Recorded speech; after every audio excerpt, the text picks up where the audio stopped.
Presenting the Corn Belt, United States, Nitrogen Pollution by Kinnear Stanton. This is the map of the states that are considered to be in the Corn Belt.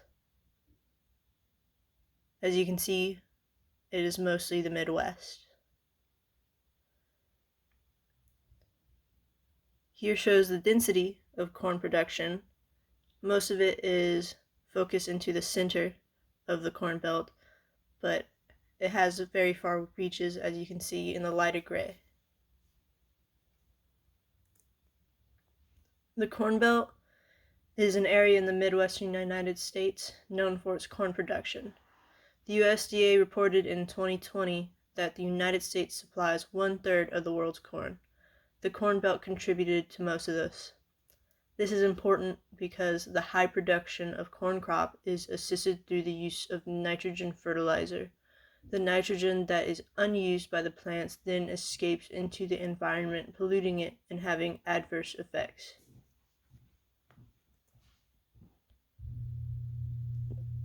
Types of nitrogen pollution in the Corn Belt.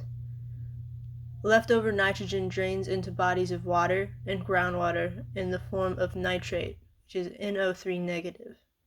Nitrogen also escapes into the atmosphere in the form of nitrous oxide, which is N2O.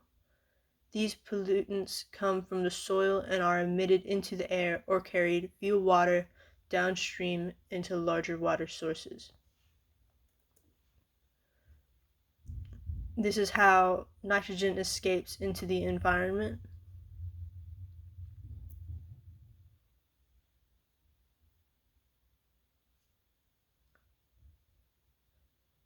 As you can see, there are lots of natural ways in which nitrogen is being put into the environment,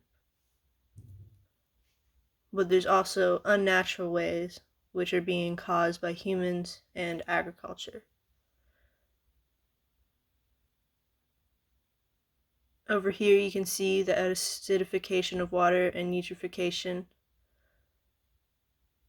And over here you can see what is being produced by cows. And this is what's leaving the water and going into the atmosphere.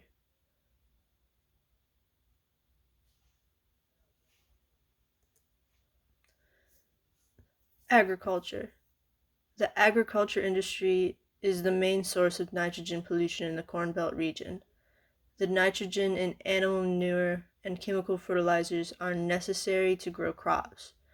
When the nutrients are not fully used by plants, then they can be lost from the soil and negatively impact the air and downstream water sources. Health effects of nitrogen pollution. Nitrogen pollution in water can lead to toxic algae growths.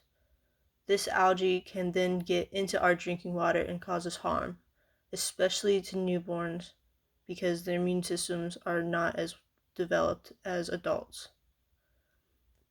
Some of the harmful effects are things such as rashes, stomach and liver illness, respiratory problems, and neurological effects.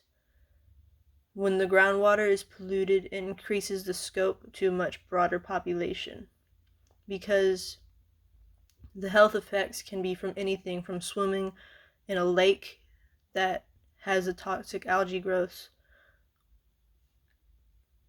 to drinking from it or getting water from it. But when it spreads into the groundwater and the groundwater is polluted, then everybody who is using said groundwater as their source of water is then drinking it and then also getting possibly harmed by the pollution. So it changes the range from a lake and nearby people who are living to maybe multiple states in which underneath is a single well of groundwater. Environmental effects. Eutrophication and hypoxia in aquatic ecosystems, visibility impairing haze, and loss of biodiversity.